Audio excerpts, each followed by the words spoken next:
So mamaya wala palang sound, yari tayo, no? Tapos walang sound.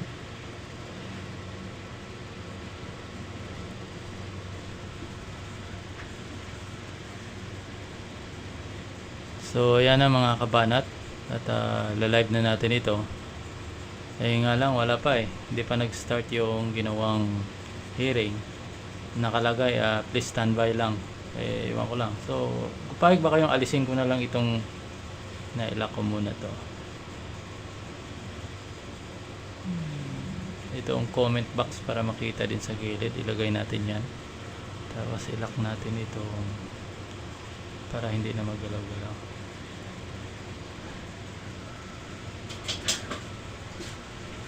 Standby lang, wala pa akala ko nga alas 2 pero nasa 12:18 na, pero hindi pa nag-start mga kabanat, no, itong ginawang gagawin nilang hearing ngayon sa Senado. So antabayan na lang natin mga kabanat, baka mayroong inaayos pa.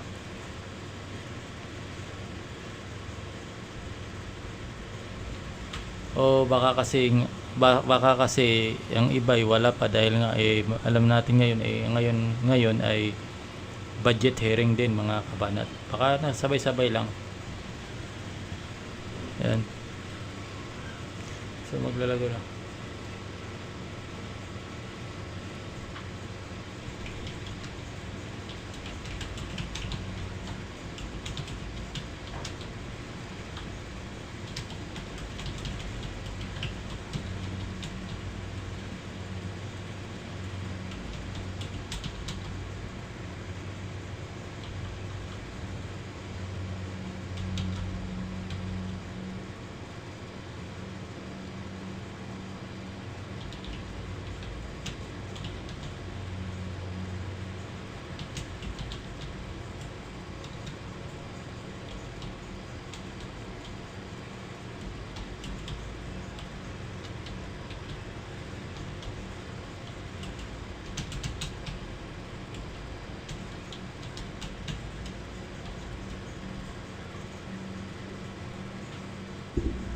Wala pa, hindi pa nag-start, standby pa lang. Kinit muna ako ng poll.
So 100 plus na pala to.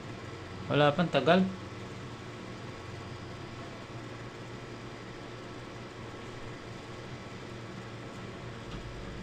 Five pa kayo na tapusin na. Tapusin na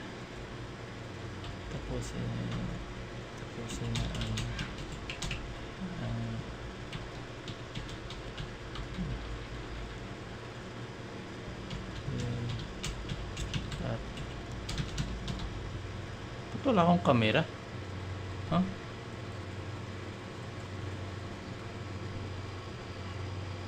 yun?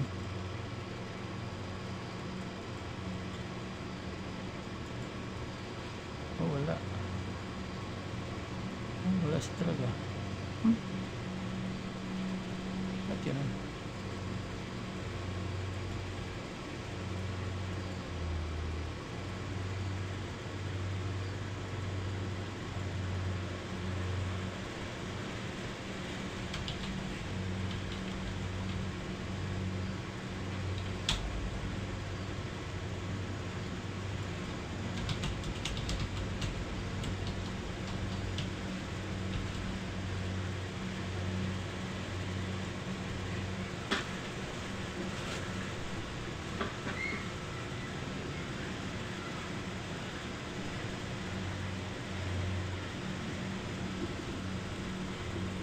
Tagal.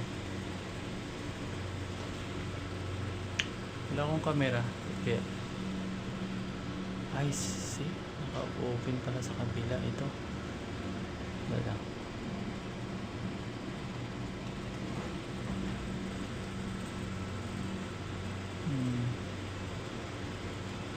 Ito siguro bakit kasi. Ay. Yun.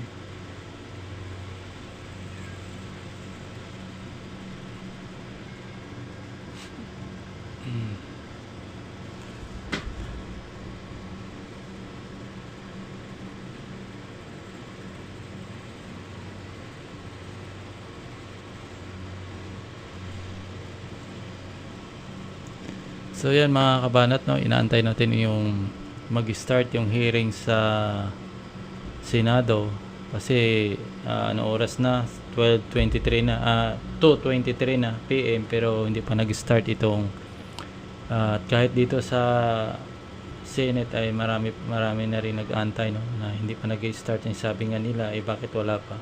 So siguro dahil siguro ngayon ay nagsasabay-sabay nga itong pagdinig ngayon kasi hearing budget din ngayon hearing budget sa lahat ng ahensya ng gobyerno, kaya siguro medyo delay ngayon yung may mga senador dahil nga kanya-kanya may si Pangilinan, Kiko, tatawagin to Ping Lacson at Cordon din ay mayroon ding hinahawakang budget hearing para sa 2022 budget nila, no. At ang pinakamalaking budget diyan mga kabanat ay itong hindi ako magkakamali itong department itong DepEd at kasunod itong Department of Health. Siya yung so magandang hapon Antonio, no. Antabayanan na natin itong dahil nga wala pa rin. So sana, no, magkaroon na ng matapos na itong hearing na ito at para kasuhan na ang dapat kasuhan at matuldukan na ito para matapos na rin ang issue at haba-haba na rin ang kanilang pagdinig. Hindi ako magkakamali, pang siyam na itong pagdinig na ito at sana naman nakuha na nila yung tamang result dyan at nakita na nila kung sino ba dapat talaga yung kakasuhan at sino ba talagang hindi, no? Para kasi medyo mahaba na at alam naman natin na bawat hearing ay gumagastos din naman yan yung gumagastos din yung Senado at alam naman natin ang ginagastos dyan ay pera din naman ng taong bayan. So sana tapusin na ito, no, para matapos na rin ang issue, managot na ang dapat managot at para aring makulong ang dapat makulong. So yan, sana naman makarating ulit si Miss Mago dahil nga nakaraan may nakita tayong balita na ito daw si Miss Mago ay nawala, no? Hindi ko nga alam bakit nawala. Yun ang report ni Senador Gordon mga kabanat. So ililipat ko sana ang camera kaso lang yan. So ililipat ko sa kabila. Ito ililipat para ano ba to? Ilipat ko muna ang camera sa kabila. Tapos ito siya. Naghahang na yung camera. Tapos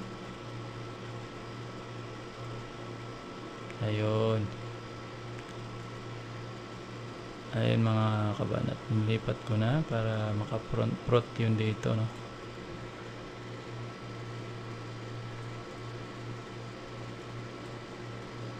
Matagal, halos sa anong oras na 2:27.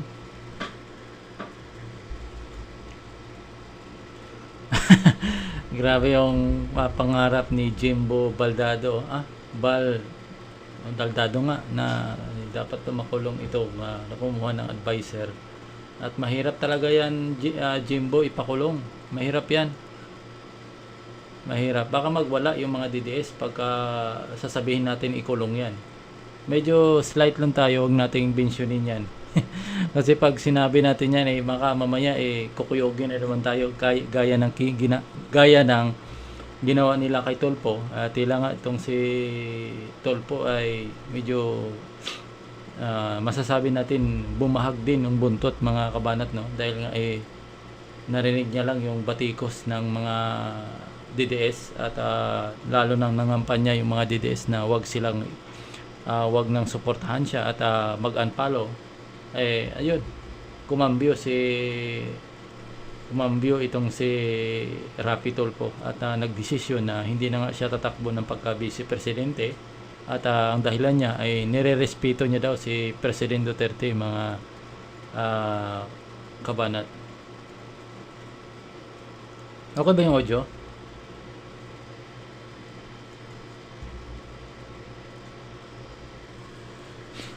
Ang tagal, 2:28 na pero hindi pa rin nag-start. Ang tagal nga.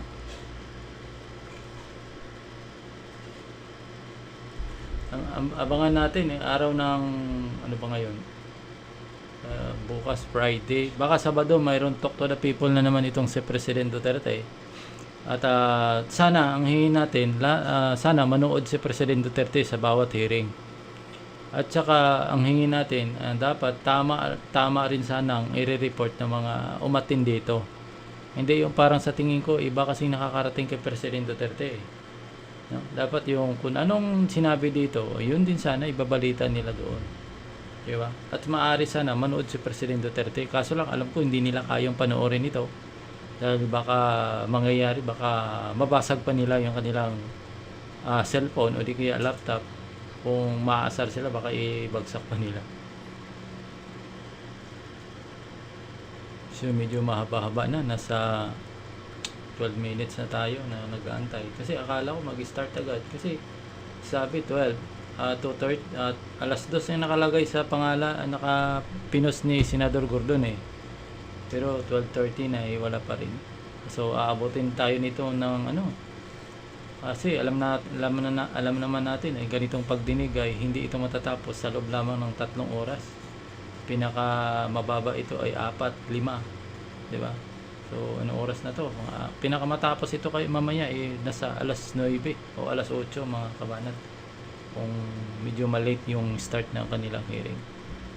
At sana medyo bakit mayroon pang nag-click na 45%, ha? Sino kaya ito? Dapat makikita, no, kung sino yung nag-no. Ang nag-yes sa ating, naglagay kasi ako ng question and answer kung payag ba kayo na tapusin ang hearing at kakasuhan na lang sila. Ang nagsabing oo ay 55%, ang nagsabi naman na hindi ay 45%. So ibig sabihin halos almost kalahati, no? 59 na.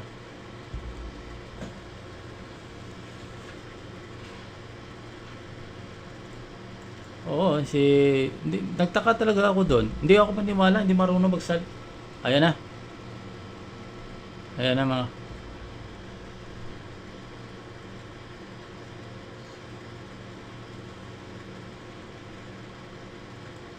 Ayan na, mga kabanat. Nakita nyo na?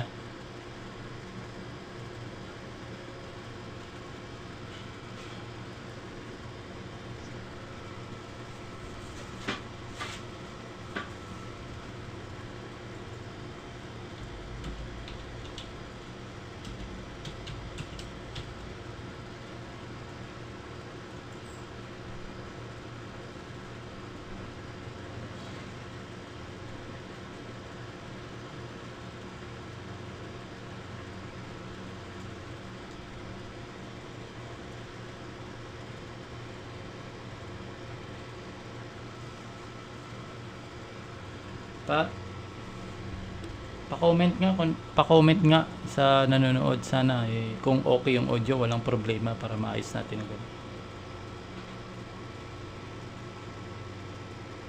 Jembo Baldado, okay ba yung audio?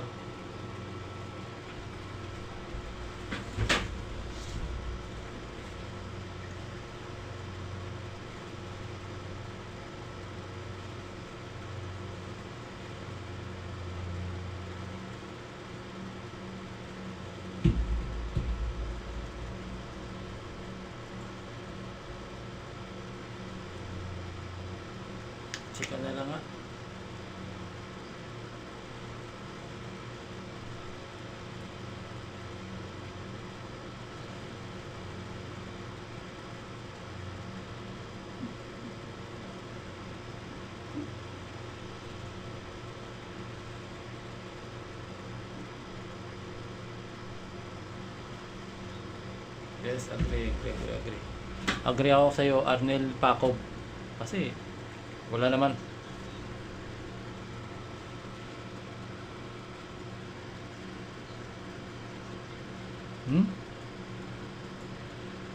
Ikaw, wait lang ha.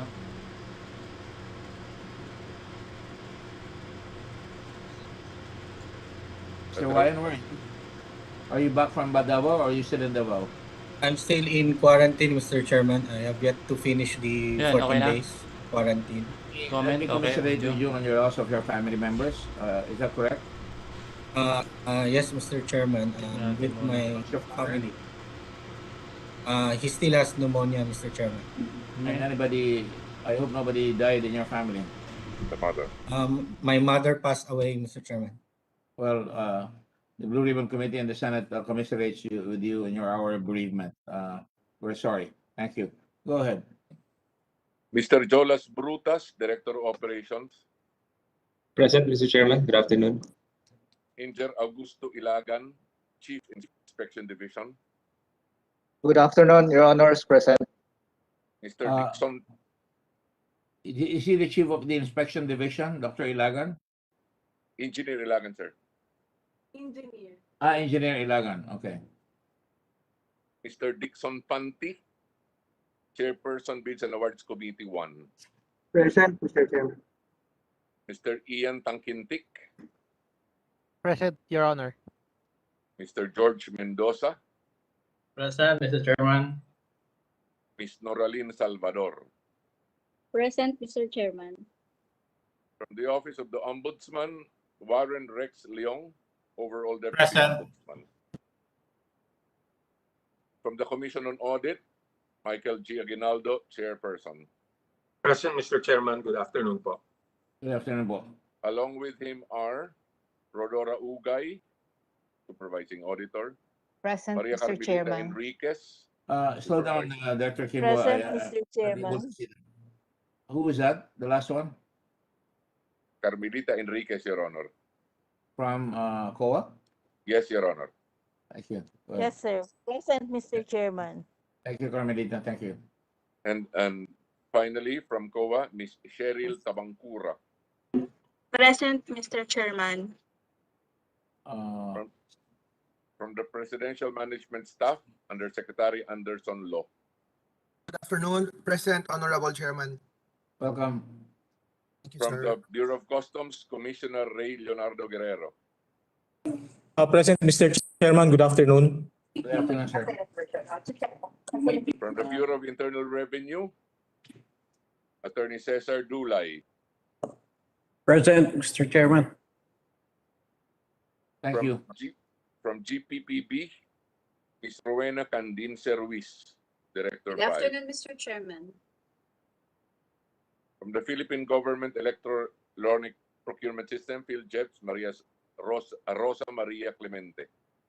My apologies. Mr. Chairman. Where are you? Good afternoon, Mr. Chairman. Can you please press your button so we can see you? Where are you? Camera is already on. There you go. Okay. From the Food Go ahead. From the Food and Drug Administration, Dr. Rolando Enrique Domingo. Present, Mr. Chairman. Good afternoon, Eric. Good afternoon. Together with him is Engineer Maria Cecilia Matienzo. Maria Afternoon, Cecilia. Mr. Chairman. Where is she? Yes. Good afternoon, sir. Good afternoon, Celia. Go From ahead. Asia United Bank, UN Branch, Mr. Jemar Villar. Good afternoon, Mr. Chairman. Present po. Thank you. Thank you for coming. From Banco de Oro, Ms. Maria Christine Leonardo. Present, sir. You're coming in for the first time. I'd like to see your faces, please. Present, sir. Okay, thank you. Maria Christine Leonardo, right? Christine Leonardo, Your Honor. Thank you. sir. Thank you. From Land Bank of the Philippines, Ms. Aksa Ramirez. Present, Your Honor. Attorney Chati Pauline Maceda. Present, Your Honor. Good afternoon. Hello, Shadi. How are you? Next, please. From Union Bank of the Philippines, Mr. Conrado Bustillos, Present, Your PBC Honor. McKinley Road Branch. Present, Chairman, Your Honor. From EMS Philippines and other EMS corporations, Mezio Ferdinand and Fernando Ferrer. For present, Your Honor. Thank you. Thank you. The Your Ferrers Honor. are present. Thank you. From New Life Pharmaceuticals, Mr. Girish Sitaldas. Present, Your Honor. Thank you. From Pharmally Pharmaceutical, may I proceed, Your Honor? From Who's that? Pharmally Pharmaceutical, Huang Tzu-Yen, Chairman and President. Present, Mr. Chairman. Mr. Mohit Dargani, Present, Mr. Chairman. Ms. Twinkle Dargani, Present, Mr. Chairman. Mr. Justin Garado, Present po. Mr. Lincoln Ong,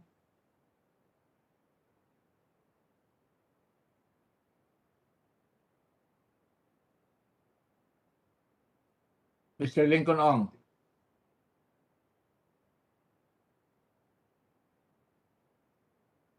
there is no sound, Your Honor.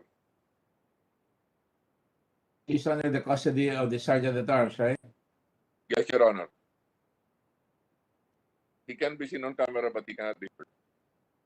I cannot see him. Lincoln Ong. He's raising his hand, Your Honor. We cannot see him. Can you have his microphone fixed right away, please? You His can- microphone is now on. Go ahead. Mr. Lincoln Thank you. Ong, Mr. Chairman, dito po ako. there. Okay, good. Ms. Iluminada Sebial, their external certified public accountant. I remember. Iluminada, are you there? Parang wala ata si Miss Mago, no? Miss Sabial? Miss Sabial, Senator Drilon might miss you.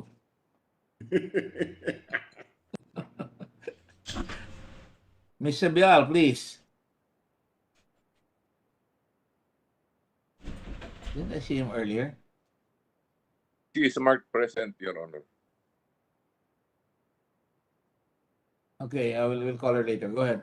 From Philippine Pharma Wealth, Attorney Maylene Villanueva, Acting President. Present, Your Honor. From Philippine Blue Cross, Mr. Benito Techico, Present, Your CEO and Honor. President. Present. Yes, go ahead. From Tiger Field Marketing, Mr. Albert C. Tiger Mr. Phil, we've been missing you. Where are you?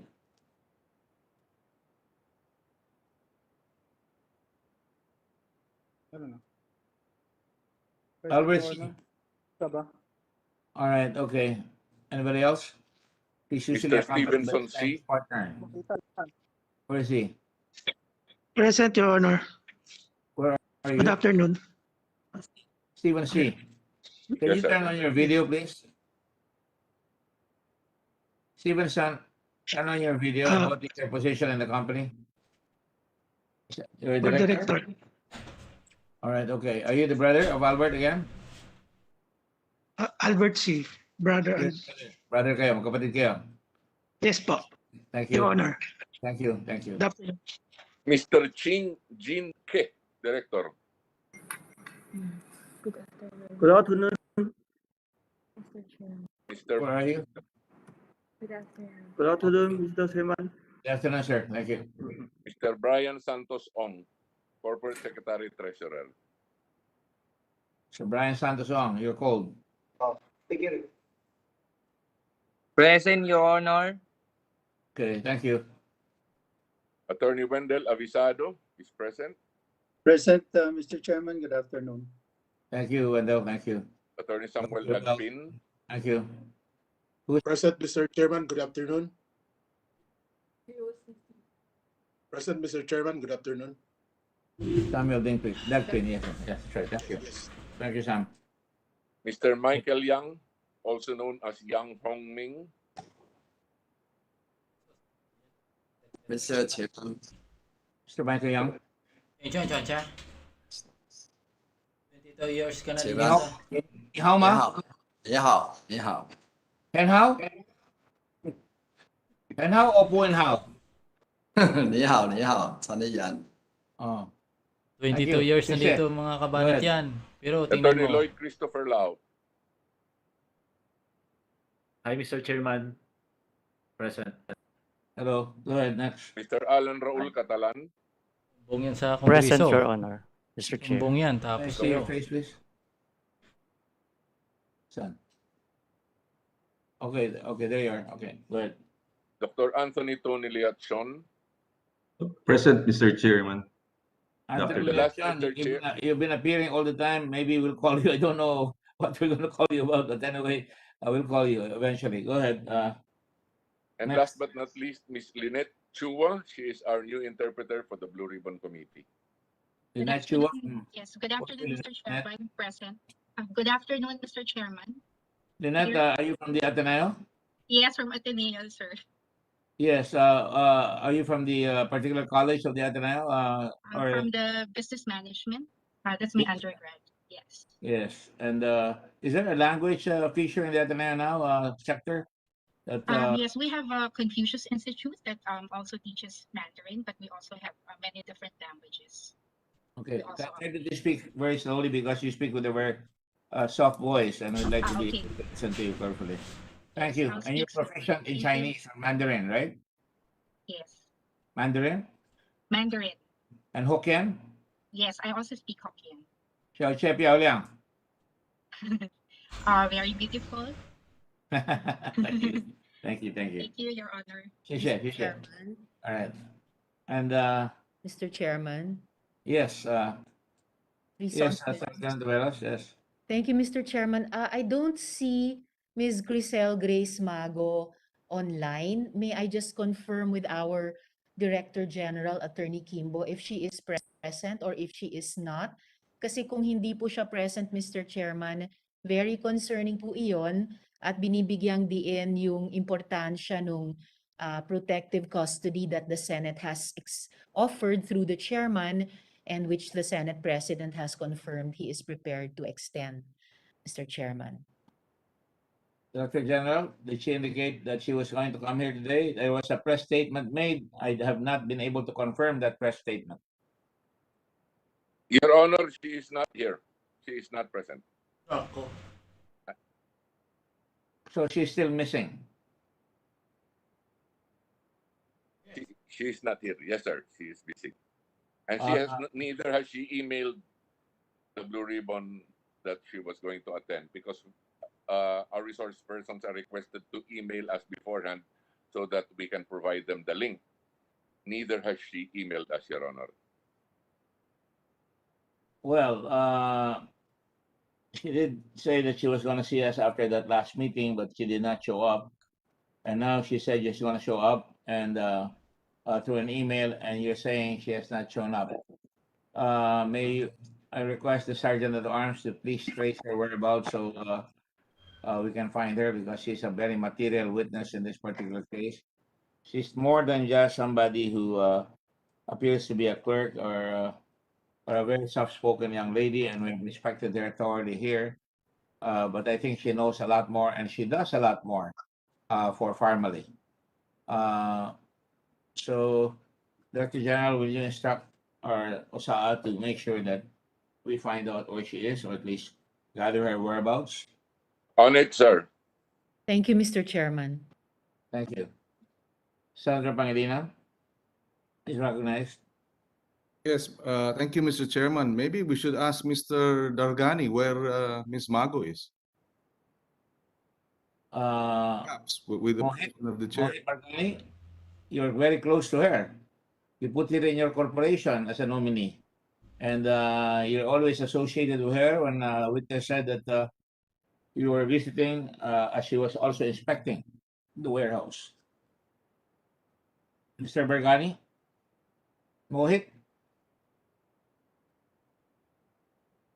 Mr. Bergani? Hello. Hello, Mr. Chairman. Yes, I'm here. I don't know of Ms. Grizel's whereabouts. I'm sorry about that. When was the last time you spoke to Miss Mago? The last time I spoke to her was Saturday morning. Friday morning. Saturday. Saturday morning.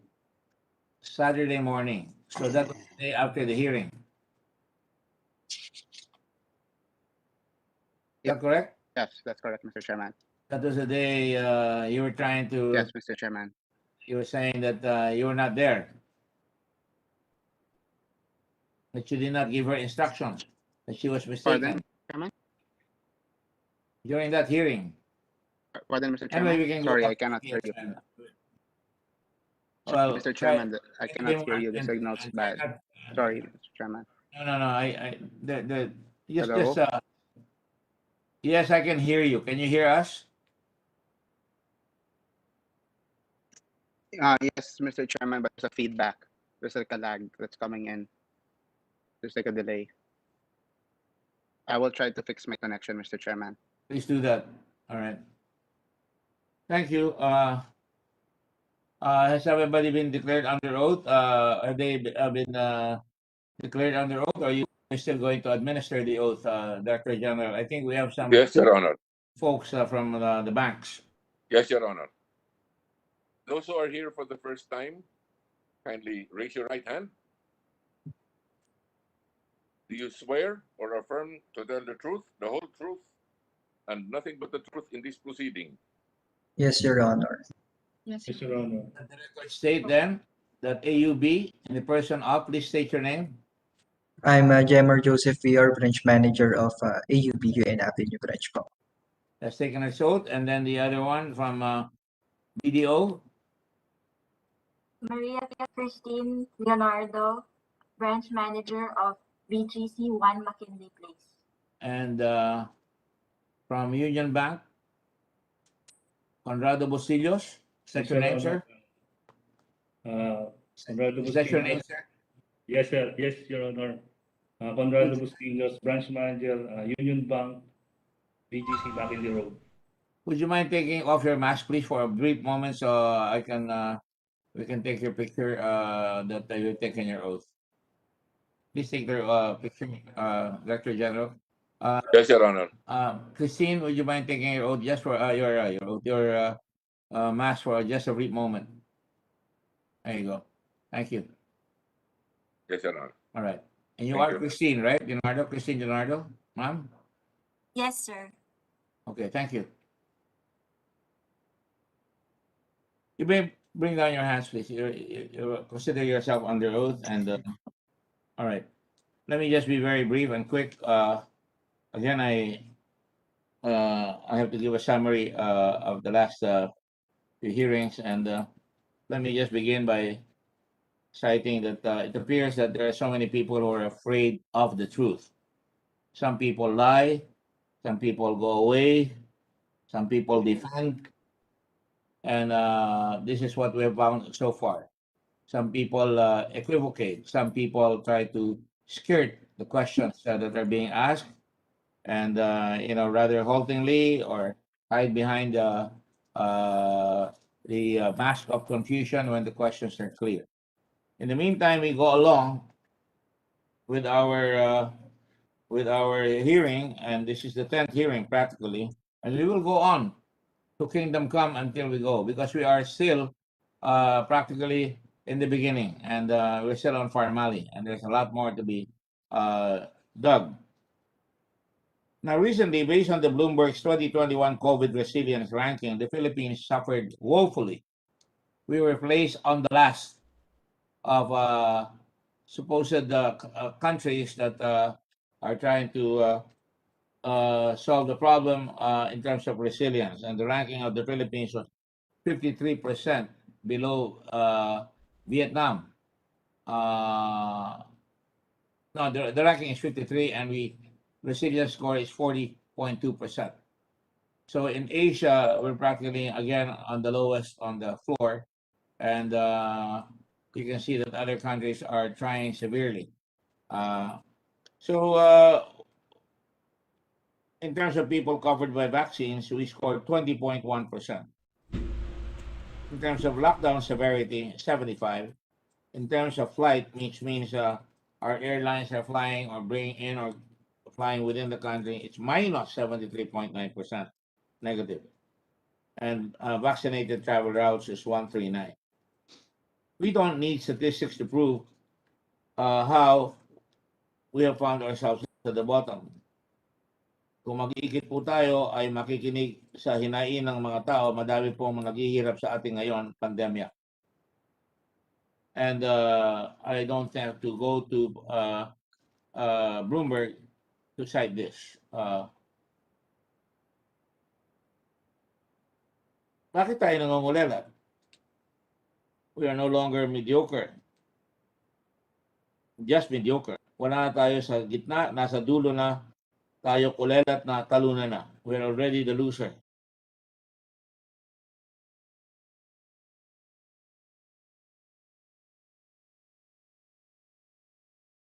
Naging talunan na ang bayang Pilipinas sa laban ng mundo against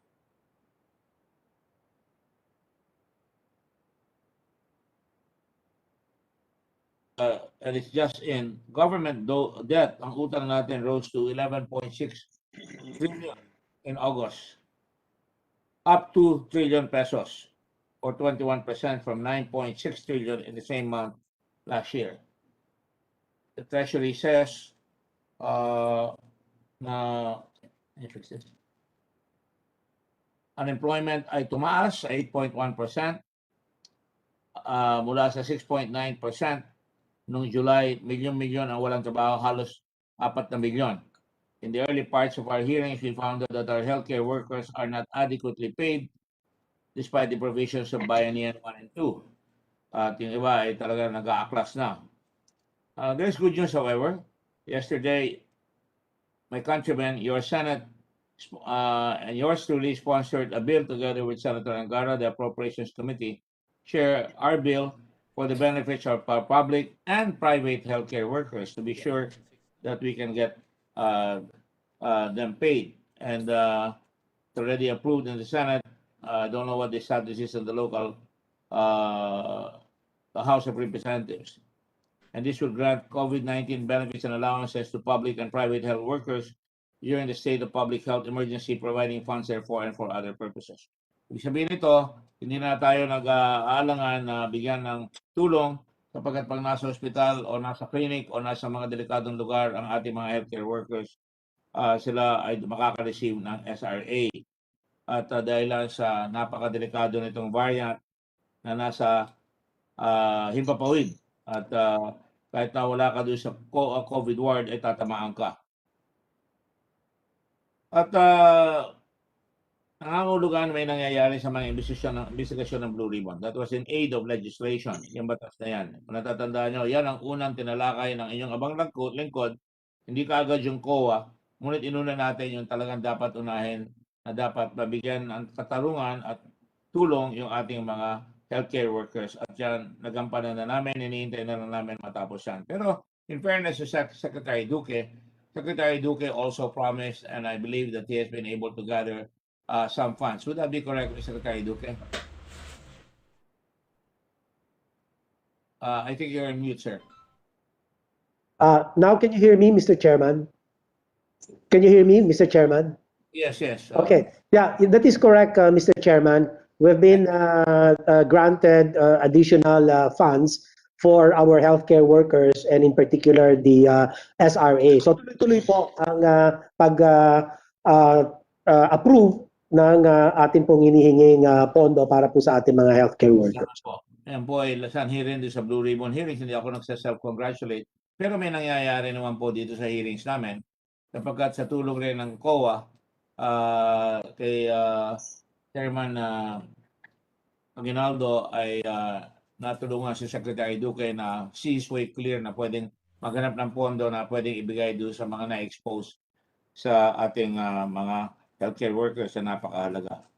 Bawat hearing, marami tayong nadidiskubre na hindi ka nais-nais. Papalit-palit na paibaba ang kasagutan at badges of fraud.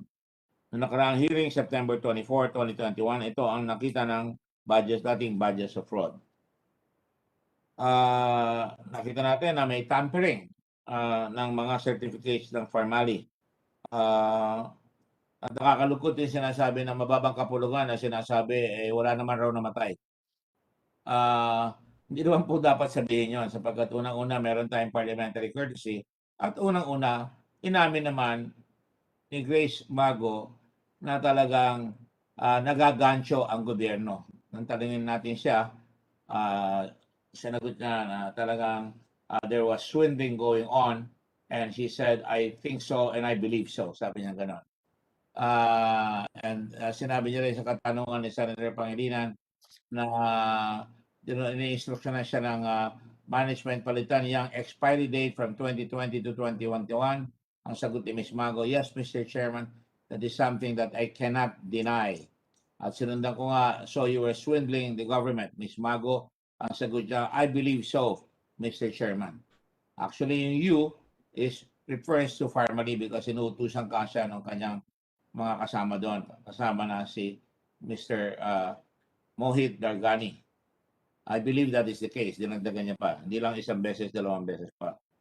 Bukod dyan, nag-present si Senator Ontiveros ng isang video na pinatunayan na talagang pinapalitan yung mga masks, yung mga shield, face shield, I'm sorry, at yung dinideliver sa Farmally dinideliver ng Farmally were substandard.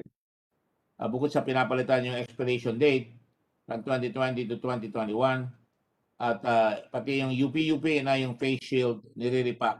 Kay marumi, kaysa natutuluan ng tubig sa warehouse, iba naninilaw na yung foam at nangiitim na pinapadeliver pa rin.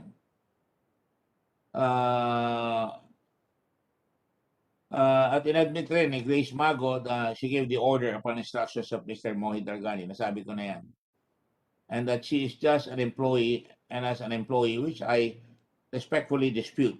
She followed orders of his superiors, pero at the same time, makikita natin mamaya na bukod dyan, hindi lang yan ang ginagawa niya. Niloloko ang gobyerno at ang sambayanan, pinapalabas ng bago ang luma, which goes to the mental and character of the company of Farmally, let alone the character na pumapayag yung isang empleyado na palitan at subain at lokohin ang gobyerno. So medyo delikado yung mga lugar yan. Pangalawa, hinahanap natin si Tiger Phil and other companies.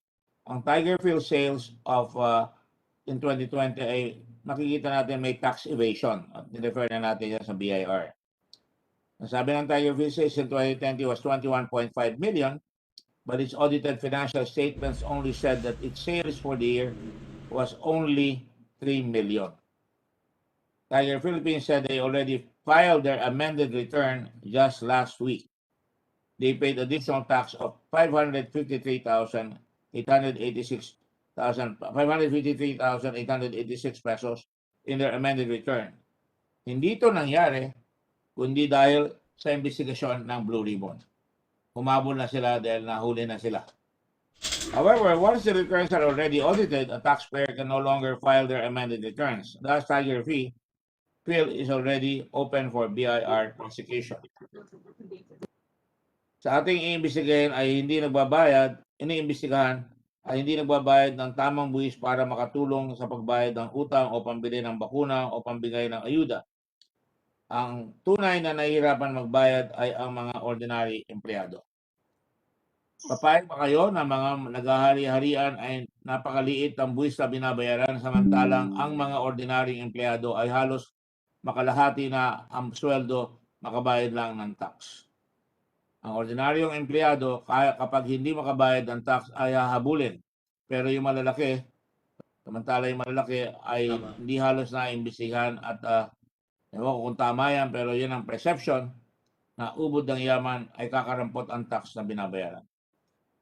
Napatunayan rin natin na talagang binabago yung mga report. Tinanggal yung report sa amin sa Blue Ribbon at nung hanapin namin na wala. Pero nung inimbestiga namin, bumalik uli yung report. Yan ang report ni Attorney Queenie ng Blue Ribbon. Queenie Evangelista. Napatunayan rin ang substandard delivery ng Farmally ng A** fortitude testing kits to DOH bukod sa mas mahal yun ay may shelf life lamang na 2 buwan. At napatunayan rin natin ang maraming mga sasakyan, katulad na rin kay Miss Rose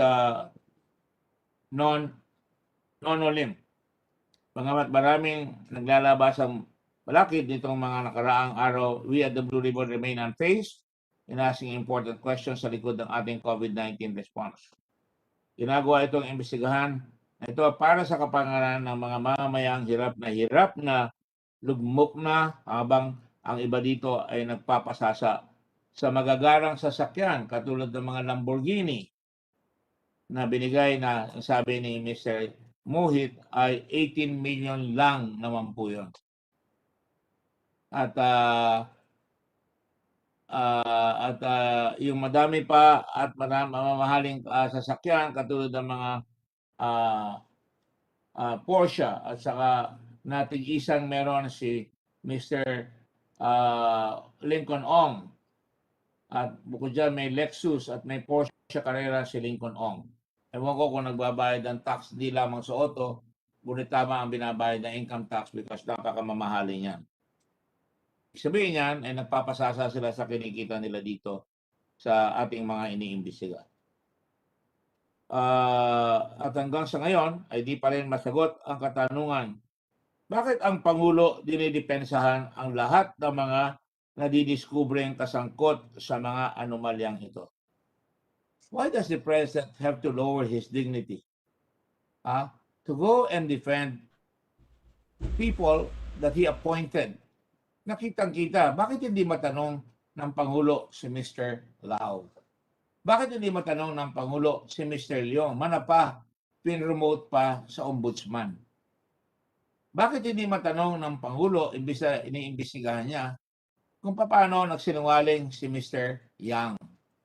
Di lang isa, yung 2, 3 beses, na tinatakit at nakatira doon sa bahay at nung sinabi niya wala siya sa Parmali, hindi niya na nakakausap, ay lumabas sa mismong bubig ni Mr. Wang at saka ni Mr. Lincoln Ong na siya pala ay nagbabayad, nagbibigay ng pera o nagpapautang ng malalaking pera sapagat napakalalaking salapi, bilyon-bilyon, ang nakukuha ng isang maliit na kumpanya na napakaswerte, di umano, na napakalakas, kasing lakas ng Yolanda ang lakas nito, na isang 625,000 capitalized stock, hindi milyon po, 625,000 pesos, ay makakakuha ng humigit kumulang sa 12 billion pesos.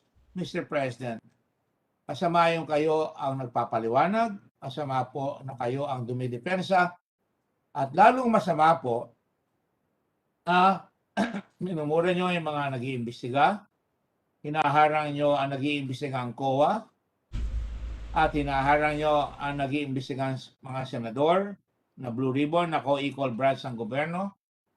At lalong masama na parang katulad ng mga ginagawa nyo dati, ay iniiwas nyo ang ilaw ng katotohanan at dinadala nyo sa kadiliman lalo ang mga kababayan nyong Pilipino.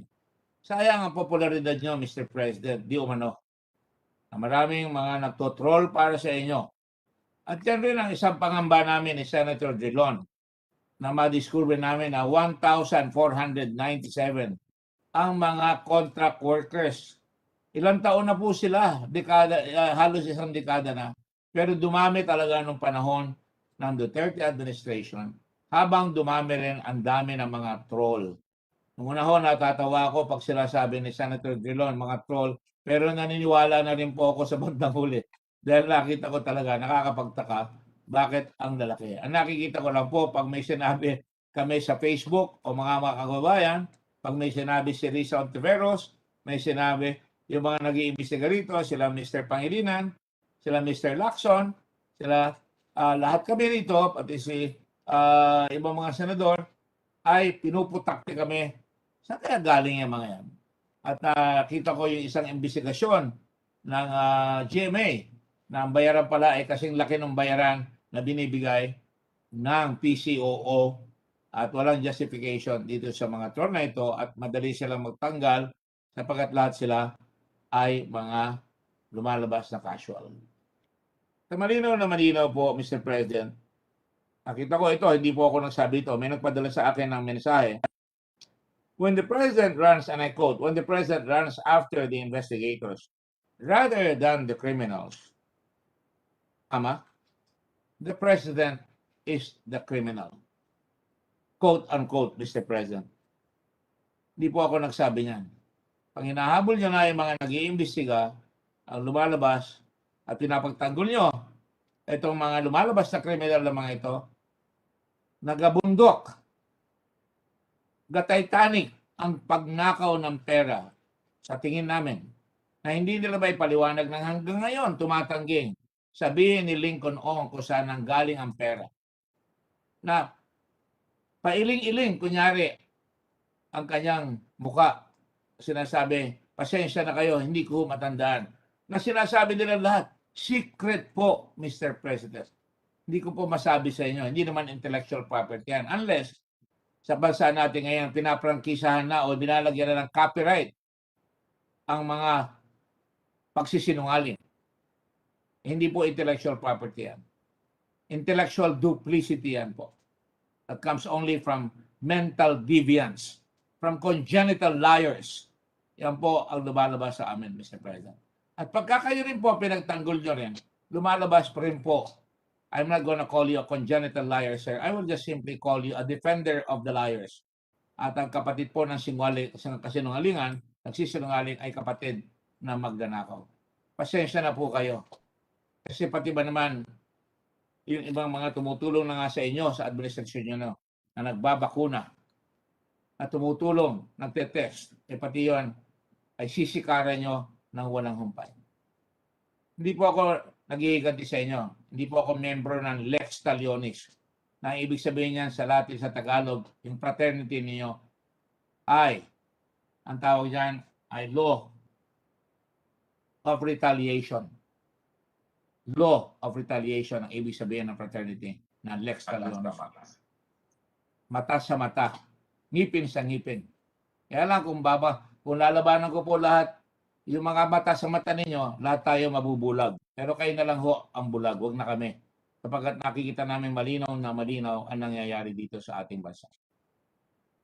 My friends, I'm not feeling very well today, so kindly pick up the slack. Let me begin by Mr. Chairman. Senate President Soto is here. Mr. Chairman. Senate President Soto immediately. Thank you. Mr. Chairman, let me just make a very short statement that would perhaps will be parallel to what you have been saying all along. Gusto nating makiusap sana nga to these people. Huwag niyong gamitin yung pandemya para mga tuwiran sa inyong mga pagkukulang. The people, our people are not shallow-minded. If you have nothing to hide, just show proof. Mr. Chairman, I am the longest serving senator in this Congress. I have attended many hearings of the Senate Blue Ribbon Committee. And in all these hearings, there is one common denominator. The accused always plays the victim. Thank you, Mr. Chairman. Thank you, Mr. Senate President. That was very, very precise and very, very to the point, if I may. Because talagang lumalabas naman ho talaga ang katotohanan. And I'll call former Senate President Rinon and now Minority Floor Leader to start the questioning, please. Thank you.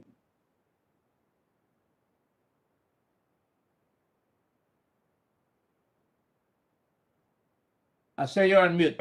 Senate President. I'm sorry. President just spoke. No, okay. But before I ask a few questions on Ms. Sibal, is the COA representative present? I just asked one question. Is a Commission on Audit representative present, Mr. Chairman? No less than Senator, no less than Mike Aguinaldo, the chairman of the commission. All right. Good afternoon, Chairman Aguinaldo. Good afternoon, I Mr. Chairman. Yes, I assume, Mr. Aguinaldo, that you have been monitoring, you or your staff have been monitoring the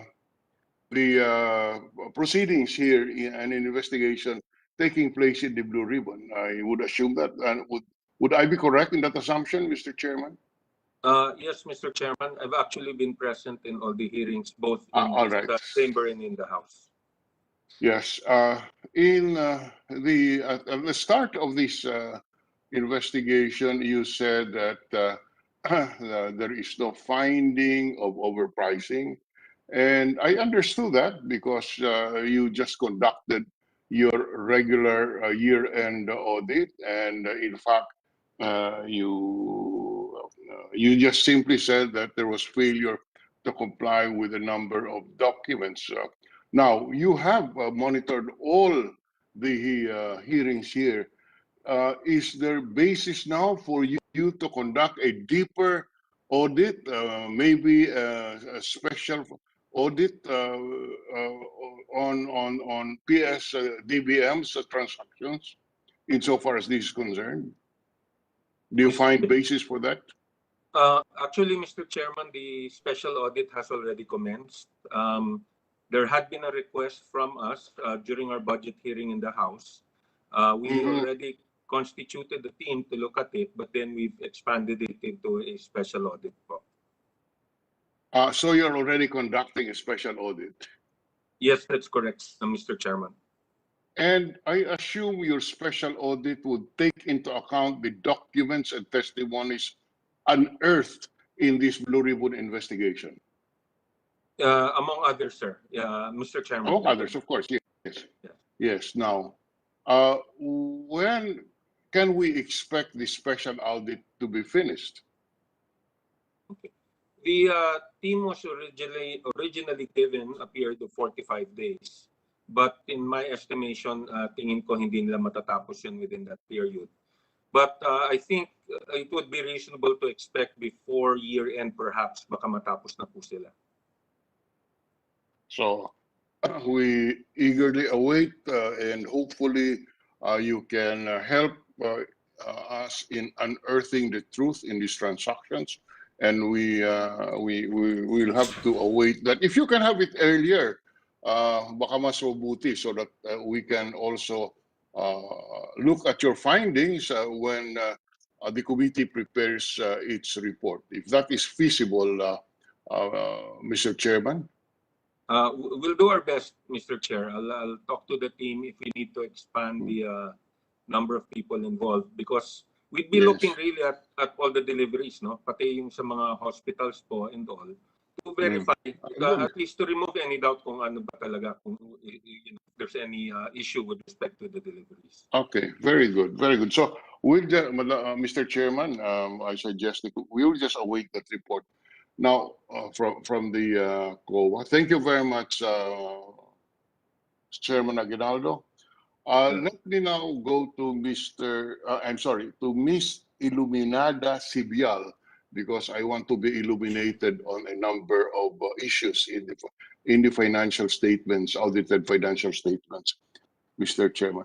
Now, Miss Sibial, in the last when I last asked questions from you, you said that the 33 million in donations were given to you in a list, clearly testifying that you did not have an opportunity to look at the source documents, meaning the deeds of donation itself. Is that correct? Sir? Excuse me po.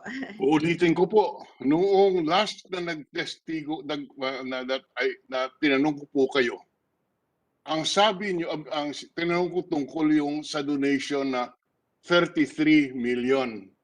Hello? Naririnig niyo po? Yes po. Okay. 33 million. At tinanong ko kayo kung ano po ang nakita niyo ba ang deeds of donation. Ang sabi niyo po, binigay lang sa inyo ang listahan. Since that time, did you see the deeds of donation?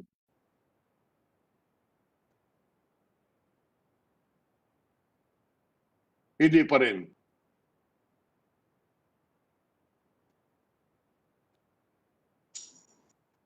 Hindi ko na po